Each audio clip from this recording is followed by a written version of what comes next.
we are with Inger-Mette. You're welcome to our breakfast table. I have my a bit cold Italian coffee because it's already 11:17, so it has been a while since this coffee was made.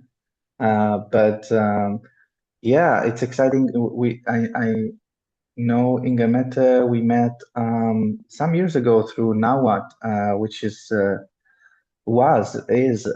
kind of a very lively online community happening events, a series of events, which happen in that lockdown aftermath moments, which has been very creative and meeting a lot of beautiful people, including Inger-Mette.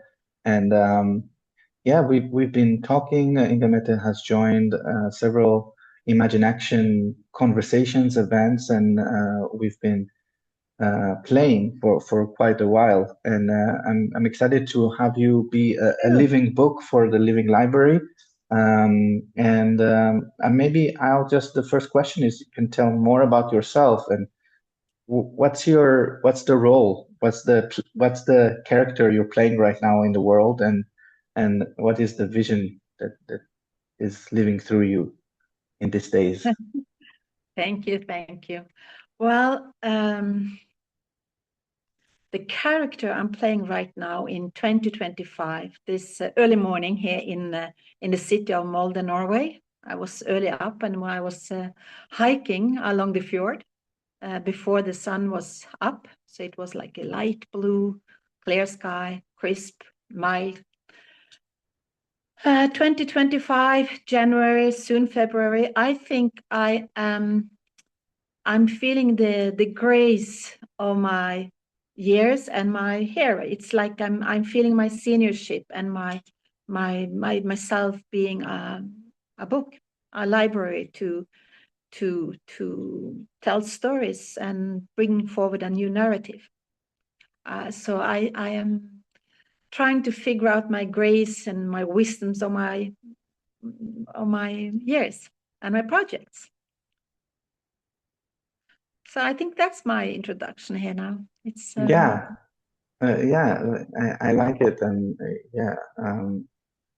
grace and I would say eldership or wisdom. You know, I feel that's one of the reason for this living library. That I studied or practiced, trained in dragon dreaming, and John Croft was the co-creator of it, speaking about there's the great turning, but there's also the great unraveling, and the importance of wisdom, of collecting wisdom and conserving wisdom and growing wisdom for the days, the dark days and the light days that are to come in this. So that's part of the intention. And as we were preparing for this conversation, and actually you told me several times about you were involved in something around the Great Library in Alexandria, which for some people who don't know is a historical place. But then, yeah, you can tell us more about how are you. Yes, my educational background is into, I will say, socialist, social studies, humanitarian perspectives, and library studies, in fact. So I was studying in media and communication at the University of Oslo. And at the same time, I took library science at the library school in Oslo. And also I was call it on an internship at the University Center for Information Technology. So I was on the first multimedia lab at the University of Oslo. So we were working on producing www. Click, it would change your world. You know, I was part of that team in the early 90s, late at the University of Oslo, multimedia lab, working. And that brought me to the fact that I was invited to work with the Library Alexandria and its rebuilding. And so we started early, mid-90s. I was really having the understanding of the circular shape of the library. by the Norwegian architect Snøhetta, who are also my friends here in Oslo, and my childhood friends and my private network. So I was very much grasped by the iconic shape of the Library of Alexandria.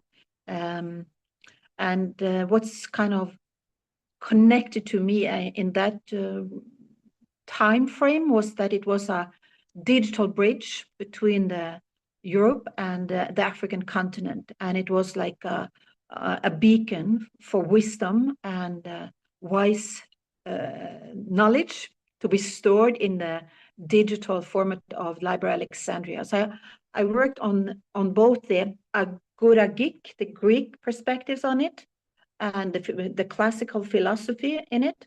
And I worked on the more modern high-tech with Bruce DeKale from Alexa, for example, and Google people at the time. So the beginning of the project was called the Digital Lighthouse of Alexandria, and it was Alexa, and everyone knows that who owns Alexa today. So I have never been part of the .com in world, but I think we could have been. But I think the creatives like myself, like you, we are here for a different purpose, and it is really to foster a new culture and a new birth and a new renaissance for the ecological civilization that we think is possible. I don't know if my answer was good or it was too much bubbly in too many directions, but I really like to say that the Greek philosophy and the Delphic movement, the ecology and economy, Gaia, oikos, everything has a Greek beginning. And I think that's where the voicing Gaia, as we started off with, within now what? Humanity, now what? And especially in the lockdown of COVID-19, when we started to be dynamic and interactive on social Zooming with artists. Yeah. Yeah, Something like that. yeah, no, it's fascinating, and of course, I think many of us have heard about the great Library of Alexandria and the history of it, and maybe not so many people heard that, there was this project of kind of reactivating or relaunching it, and I think it's really kind of we're looking at this kind of history of knowledge and what happened to knowledge. And in the beginning there were stories, people told stories, and then there were books, and then there were libraries, and then we jump forward. Then we had the computer and the internet, and now the libraries are virtual, and now we have AI. So we have a librarian that speaks to us, that read Yep. all the books in history, and I feel in some weird way that this is the time to go back to storytelling and story listening, Yes. and to the basics, um, and to the story lines, to the song lines, to the song spirals, to the land itself as a source for all of this knowledge. And that's why I want to ask you about the Gaia theory, and again, James Lovecock, and how it impacts your work and vision as it unfolds, and how it has been part of your work. The first of all, Jim or James Lovelock, it's like unlock love, and of course he came from the Earth system theory, and that was defined as being too boring. We have to have some more kind of juicy conceptual structure to it. And I think one of these friends advised him to be more creative, and he developed then the Gaia theories.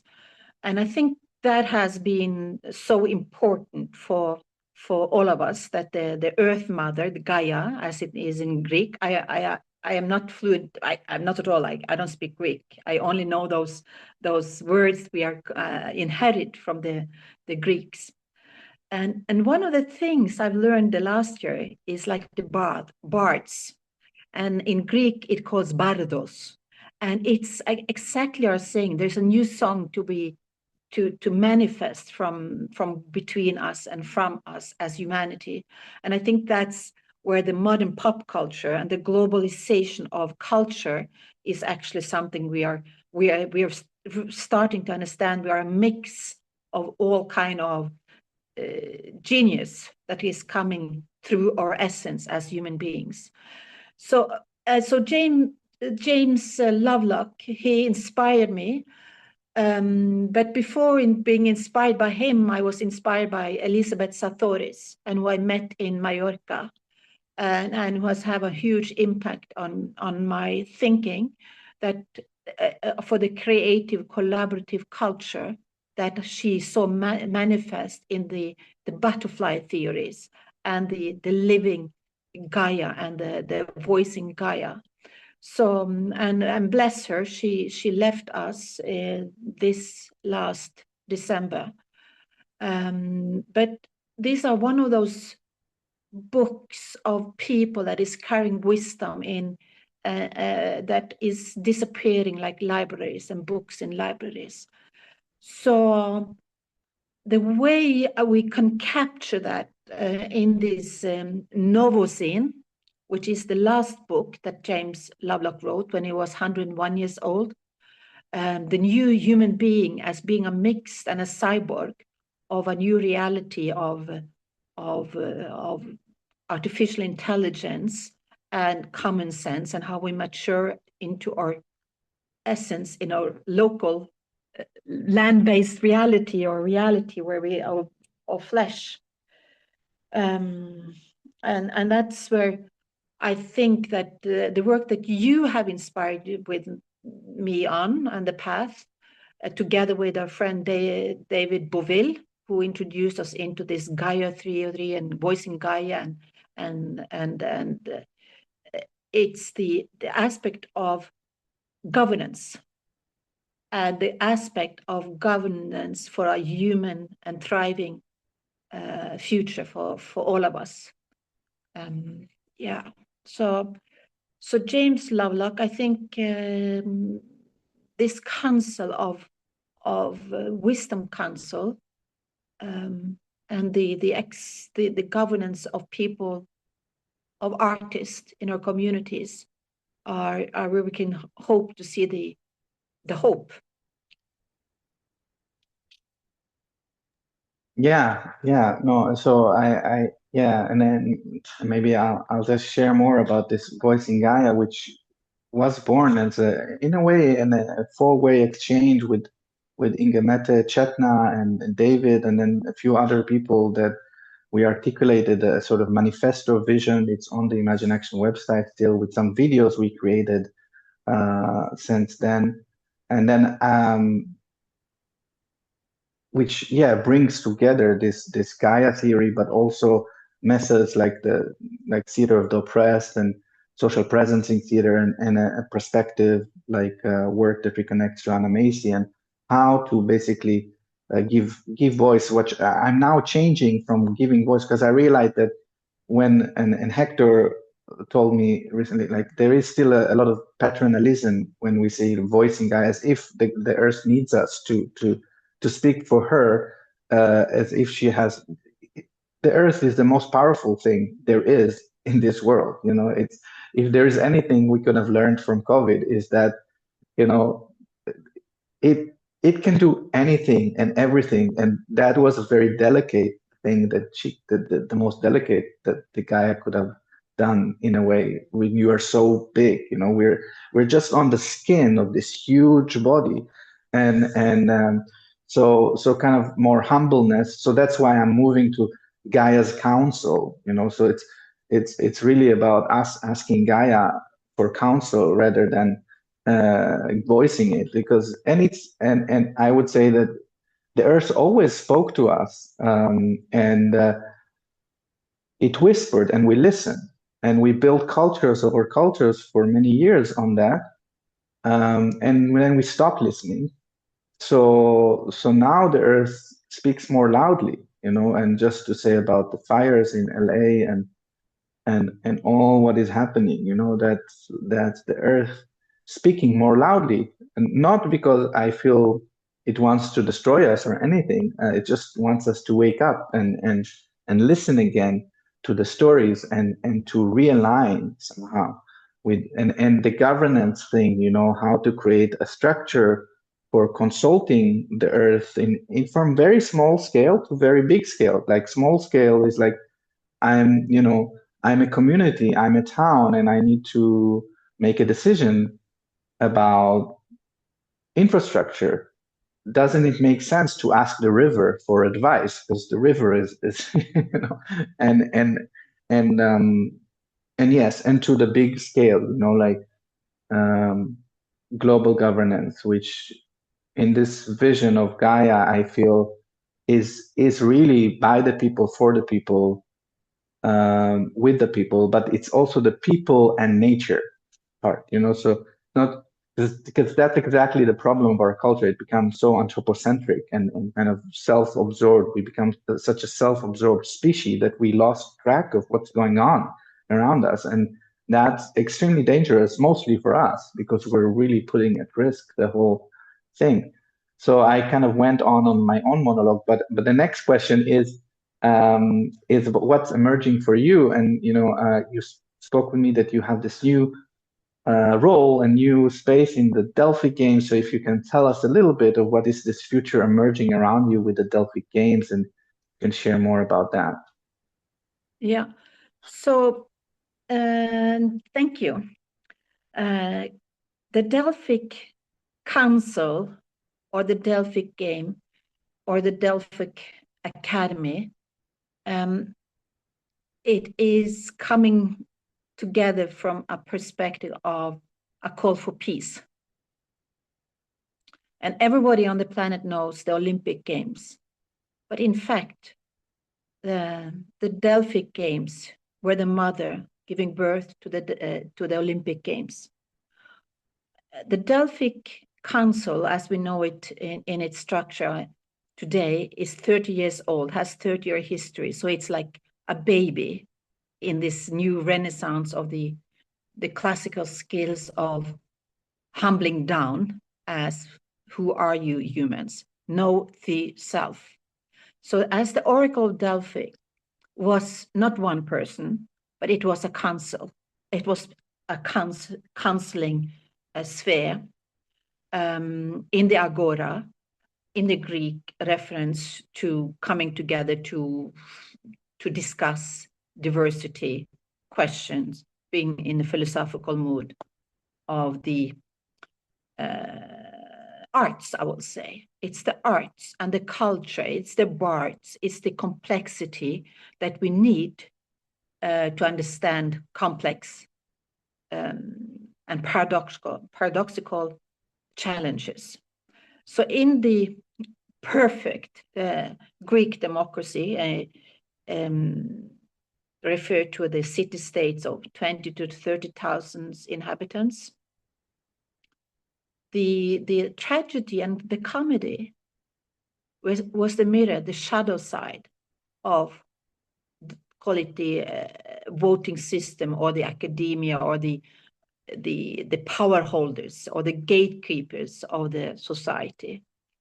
So there's something there when the globalization of culture as we know it today, with the speed of the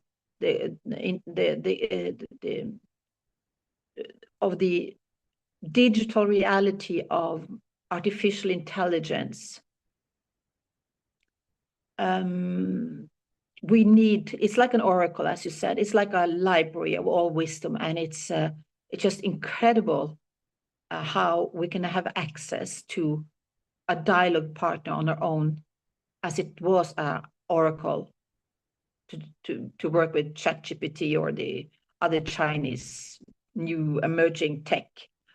But we know humans, who are we? What do we do on this blue pale dot in the bigger cosmology of the universe? So again, the cosmos and the microcosmos, Greek words. So I think there's something we can hold and to hold and to pause again, So what is your take, Uri, on that one? What's your advice for people in the Delphic tradition or the Gaia ecological movement? Yeah, I think something about Delphi, because I studied theater in university, and then I did a lot of now I went to be a practitioner for 15 years, and now I'm coming back to potentially go to a PhD. And but I've done a lot of kind of inquiry. So I think one thing about Delphi, if people have this idea of the oracle in Delphi, I think in our minds it's like an old man that gives us answers, but that's completely the opposite of how the Delphi which was dancers. They were actually dancers that would went into trance, and they were the old men, which were the citizens of Athens. And let's be not be too let's say idealistic about the Athenian democracy, because it wasn't a democracy in which only citizen men could make decisions. So a very faulty system. But let's say they would come with their questions. They will hold the question within them, and what they would see dancers dancing, and the answer will come to them through that. So it's, in a way, it's a performance, right? And of course, there were some substances involved and some plants or something that was involved. We might not know the whole ritual, but there was definitely a ritual in fire, and all of that was there. And an ecstasy and trance, and that's part of the.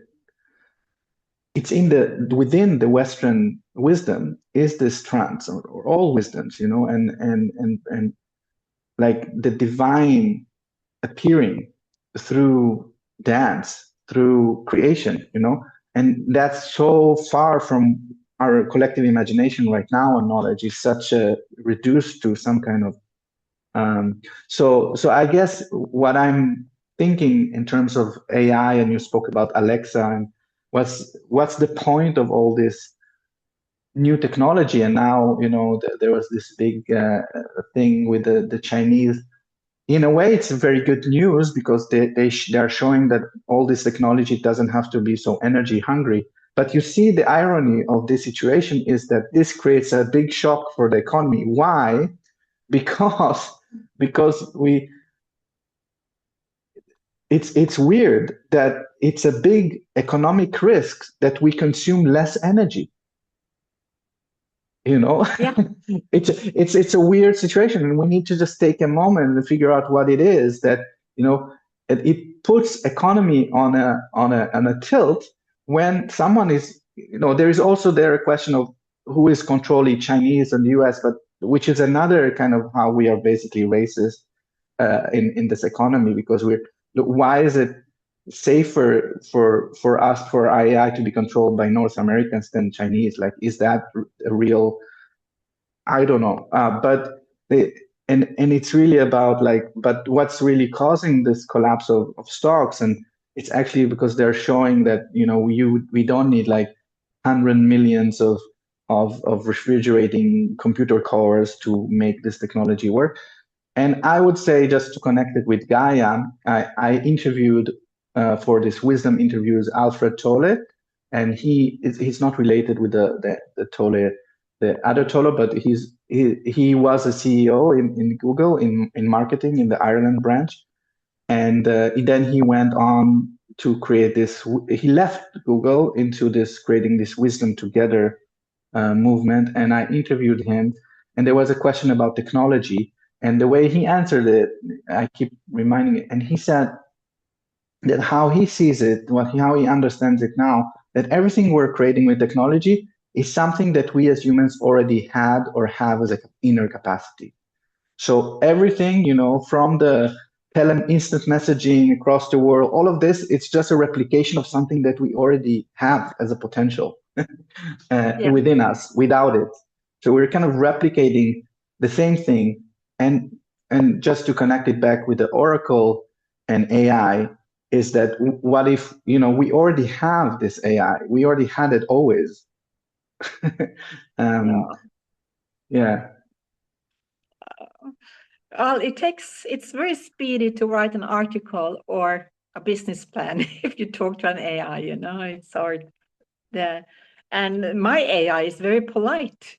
And I'm like trying to secure that I'm also very polite back because I'm like, thank you and can you please, I'm not sure because it seems so extremely intelligent. So I can sometimes think that it can turn, if I'm like very speedy and unpolite, it will turn back on me one day and it will be evil back or like stressed back or something. I don't know. Um, but okay, yeah. So, but okay, maybe we have all those skills, Uri, but what about love and what about hope? And let me ask you, what is active hope for the future? How do we bring the future into a now?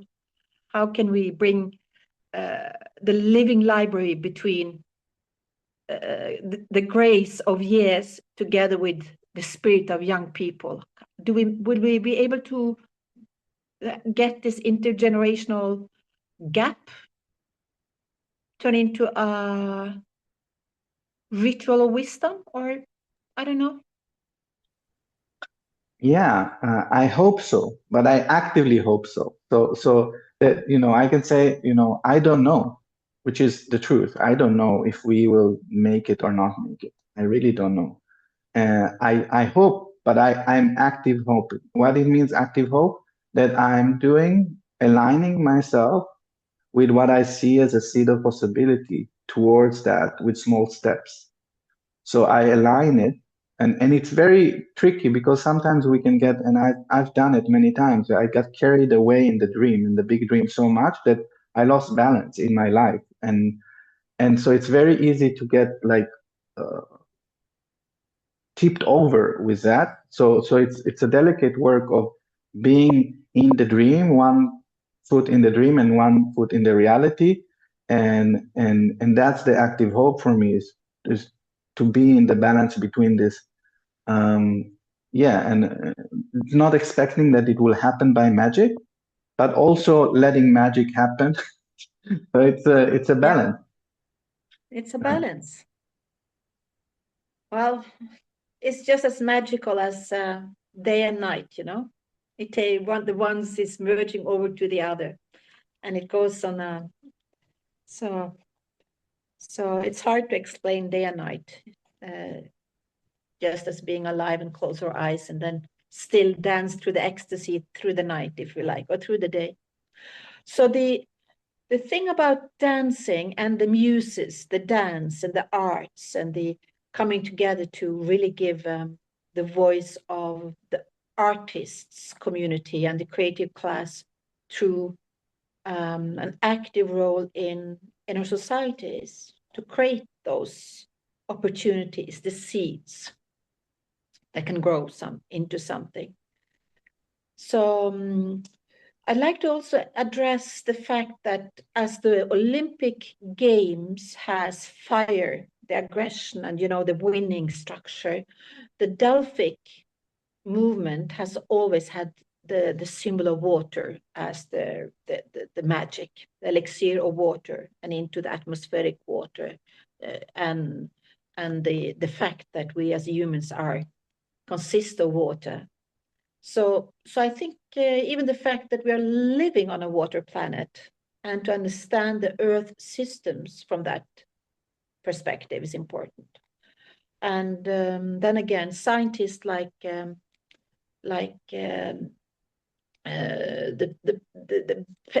pale blue dot. Again,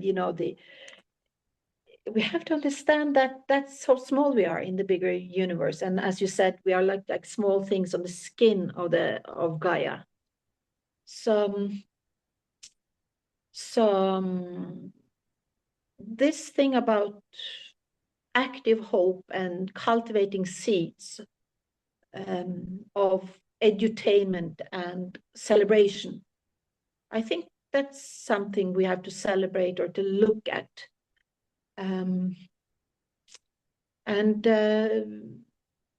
I think also if you see in the synchronization of symbolic days on the planet in a global culture, where you have festivities, festivals like the New Year celebration,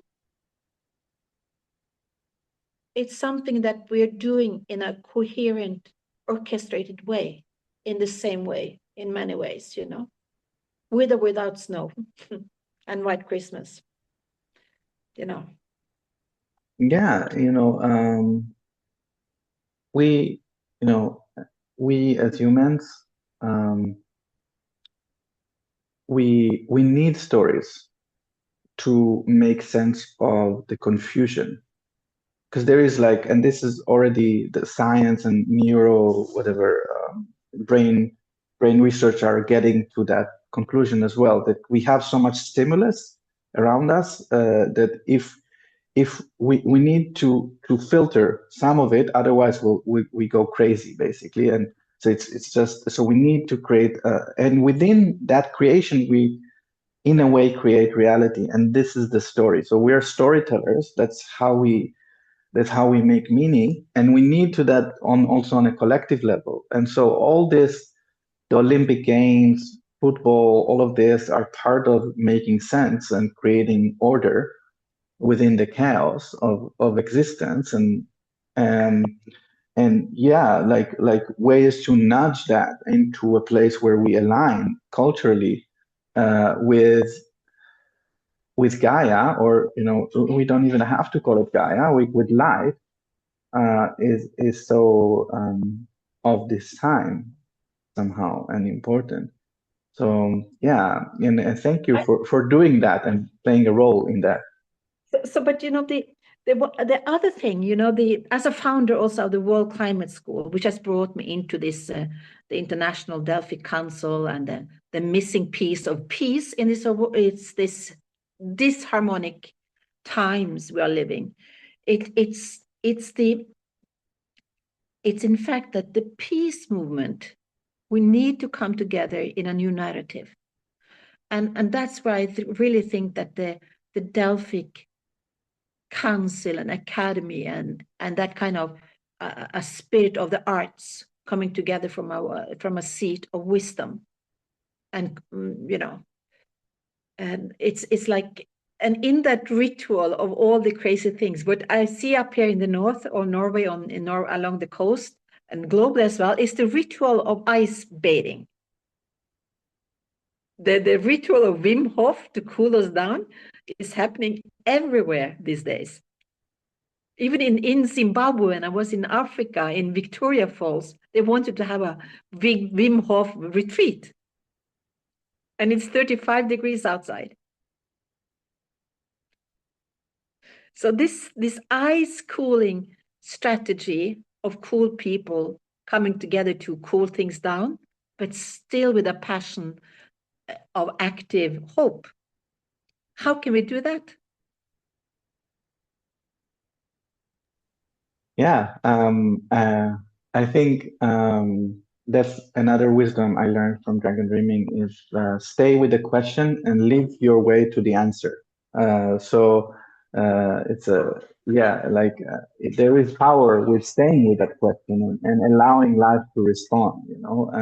So and I think even this conversation, or when I allow myself to be in the flow, then the responses to my questions come almost, I would say, almost effortlessly, or basically effortlessly, because it's a response. So I feel if we come together as humans of different places, of different sectors, different ways, um, we we can allow the answer to emerge between us and from the earth itself as wisdom.